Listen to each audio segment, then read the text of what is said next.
ఉన్న ప్రతి పేదవాడికి రేషన్ కార్డు ఇవ్వండి. రేషన్ కార్డు ఇచ్చిన ప్రతి వాడికి సన్న బియ్యం ఇవ్వండి. పేదవాడిని ఆకలి తీర్చడమే మన లక్ష్యము.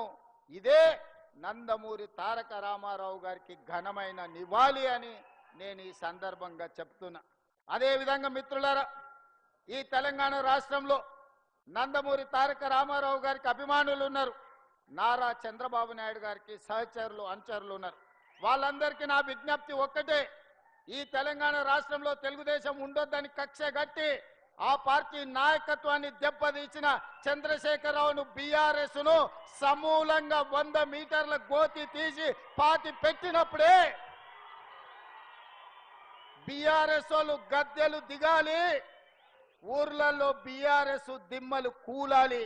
అప్పుడే నందమూరి తారక రామారావు గారికి నిజమైన నివాళులు అర్పించిన వాళ్ళం అవుతాము. ఆ విధంగా మనము ముందుకు వెళ్లాల్సిన అవసరం ఉన్నది. బీఆర్ఎస్ ను బొందబెట్టాల్సిన బాధ్యత మన అందరి మీద ఉన్నది మిత్రులారా.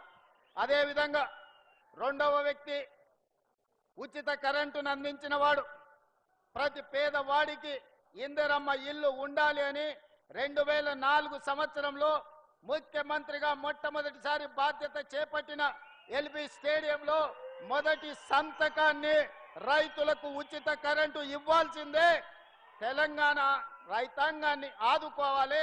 కాలిపోతున్న మోటార్లు, పేలిపోతున్న ట్రాన్స్ఫార్మర్లను అన్నిటిని కూడా సరిదిద్దాలి అని ఉచిత కరెంటు మీద మొట్టమొదటి సంతకం పెట్టి ఆనాడు ఉచిత కరెంటు రైతులకు ఇవ్వడమే కాకుండా దాదాపుగా 1300 కోట్ల రూపాయల రైతుల బకాయిలను రద్దు చేయడమే కాకుండా వేలాది రైతుల మీద ఉన్న క్రిమినల్ కేసులను రద్దు చేసి మొదటి సంతకం పెట్టింది డాక్టర్ వైఎస్ రాజశేఖర్ రెడ్డి.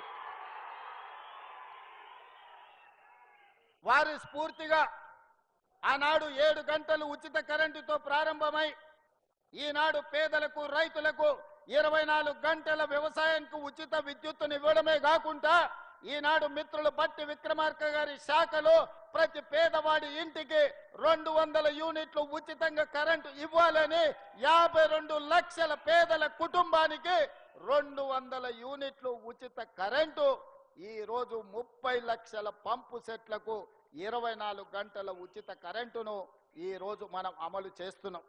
ఆనాడు 2004 నుంచి 2014 వరకు 10 సంవత్సరాలలో ప్రతి పేదవాడికి తండాలలో, గూడాలలో, మారుమూల పల్లెల్లో ఇందిరమ్మ ఇండ్లు కట్టాలి, పేదవాడి ఆత్మ గౌరవాన్ని నిలబెట్టాలని 25 లక్షల ఇండ్లను ఆనాడు డాక్టర్ వైఎస్ రాజశేఖర రెడ్డి గారు యూపీఏ ప్రభుత్వంలో సోనియా గాంధీ గారు పేదలకు ఇండ్లు ఇచ్చారు. మరి తెలంగాణ వచ్చిన 10 సంవత్సరాలలో డబుల్ బెడ్రూమ్ ఇండ్లని మనల్ని ఊరిచ్చిండు. మీకెవరికైనా డబుల్ బెడ్రూమ్ ఇల్లు ఇచ్చిండా అని నేను అడుగుతున్నా. ఎవరికైనా వచ్చిందా? ఎవరైనా డబుల్ బెడ్రూమ్ ఇల్లు కట్టుకున్నారా? కానీ ప్రజాపాలన కాంగ్రెస్ పార్టీ అధికారంలోకి వచ్చిన మరుక్షణం మీ అభిమాన నాయకుడు పొంగులేటి శ్రీనివాసరెడ్డి గారి శాఖలో గృహ నిర్మాణ శాఖను పునరుద్ధరించి ఆనాటి ప్రభుత్వం రద్దు చేస్తే బీఆర్ఎస్ వాళ్ళు పేదోడి మీద కుట్ర చేసి పేదవాడికి ఇల్లు ఉండొద్దు, పేదవాడు ఎప్పుడు అడుక్క తినేటట్లనే ఉండాలి, వాళ్ళ మోచేతి నీళ్లు తాగాలి అన్నట్టుగా వ్యవహరిస్తే మీ అభిమాన నాయకుడు పొంగులేటి శ్రీనివాసరెడ్డి గారు గృహ నిర్మాణ శాఖ మంత్రిగా బాధ్యతలు చేపట్టి ఈరోజు మొదటి సంవత్సరంలోనే పేదవాళ్లకు ఇందిరమ్మ ఇల్లు ఇవ్వాలని 4.5 లక్షల ఇండ్లు, ప్రతి నియోజకవర్గానికి 3500 ఇందిరమ్మ ఇండ్లు, ప్రతి పేదవాడికి ఇల్లు అనుమతి వస్తే 5 లక్షల రూపాయలు ఉచితంగా ఇవ్వాలని ఆ పథకాన్ని మీ జిల్లాలోనే, ఖమ్మం జిల్లాలోనే భద్రాద్రి రాముల వారి సాక్షిగా మనం ఆ పథకాన్ని ప్రవేశపెట్టుకున్నాం. గృహ ప్రవేశాలు కూడా మళ్ళీ ఇక్కడనే వచ్చినాం. సన్న బియ్యం ఈ పథకాన్ని ఒక గిరిజనుడు ఇంట్లో నేనే స్వయంగా ఖమ్మం వచ్చి ఏ బియ్యం అయితే మనం ఉచితంగా ఇస్తున్నామో ఆ బియ్యంతోనే వడ్డిస్తే ఆ బియ్యంతోనే అన్నం ఈ ఖమ్మం జిల్లాలోనే నేను తిన్నా.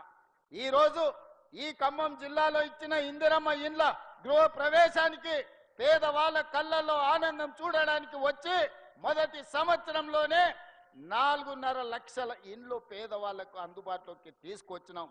మళ్ళీ ఏప్రిల్ తర్వాత రెండవ విడత కూడా పేదవాళ్లకు ఇందిరమ్మ ఇండ్లు ఇచ్చే బాధ్యత, ముఖ్యంగా పట్టణ ప్రాంతాలలో ఉన్న పేదలకు కూడా ఇండ్లు ఇచ్చే బాధ్యత కాంగ్రెస్ పార్టీ తీసుకుంటుంది.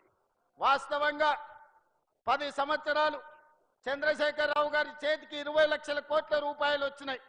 20 లక్షల కోట్ల రూపాయలు ఎక్కడికి పోయినావో నాకు తెలియదు, కానీ ఒకవేళ ఆనాటి ప్రభుత్వం సంవత్సరానికి 2 లక్షల ఇండ్లు కట్టున్నా 10 ఏళ్లలో 20 లక్షల ఇందిరమ్మ ఇండ్లు పేదవాళ్లకు కట్టించి ఉండే అవకాశం ఉండే. డబుల్ బెడ్రూమ్ ఇండ్ల పేరు మీద పేదల్ని దగా చేసిండు తప్ప ఏ ఒక్కరికి కూడా ఇల్లు ఇవ్వలే. అందుకే ఈనాడు ప్రతి సంవత్సరం మన వెసులుబాటును బట్టి ప్రతి పేదవాడికి, చివరి పేదవాడికి కూడా ఇందిరమ్మ ఇల్లు మంజూరు చేసి ఆత్మ గౌరవంతో బ్రతికే విధంగా ఈ రోజు ఇందిరమ్మ ఇండ్లను కొనసాగిస్తున్నాం. రాజశేఖర రెడ్డి గారు ప్రవేశపెట్టిన ఇందిరమ్మ ఇండ్ల పథకాన్ని ఈనాడు మన ప్రభుత్వం కొనసాగిస్తుంది. ఎక్కడ కూడా రాష్ట్రాలు వేరైనా, ఈనాడు ఆ పార్టీలు వేరైనా, వాళ్ళ కుటుంబాలు వేరే పార్టీలో ఉన్నా ఎన్టీ రామారావు గారిని, వైఎస్ రాజశేఖర రెడ్డి గారిని ఆదర్శంగా తీసుకొని తెలంగాణ రాష్ట్రంలో సంక్షేమ పథకాలను అమలు చేసే ప్రయత్నం మన ప్రభుత్వం చేస్తుంది. అది అమలు చేయడానికి నా సహచర మంత్రివర్గ మిత్రులందరూ ఇవాళ మనకు సహకరిస్తున్నారు. మిత్రులారా, 2 సంవత్సరాలు పూర్తి చేసుకున్నాం. ఈ మధ్యనే 5 సంవత్సరాల కోసం ఎన్నికైన ప్రభుత్వాన్ని మొదటి సంవత్సరం పూర్తిగాక ముందు నుంచే ఒక పక్కన శుక్రాచార్యుడు, ఇంకొక పక్కన మారీచుడు, సుబాహుడు బయలుదేరిండ్రు మీరు దిగాల్సిందే అని. శుక్రాచార్యుడి గురించి, మారీచుడి గురించి నాకంటే రామాయణం తెలిసిన మీకే ఎక్కువ తెలుసు. ఆనాడు పురాణాలలో దేవతలు యజ్ఞాలు యాగాలు చేస్తుంటే వాటిని భగ్నం చెయ్యాలి, సామాన్య ప్రజలకు మేలు కోసం ఆనాడు దేవతలు యాగాలు చేస్తుంటే పేదలకు మేలు జరగొద్దు అని ఆ యాగాలను భగ్నం చేసే పని మీద రాక్షసుల కులగురువు, బ్రహ్మ రాక్షసుల కులగురువు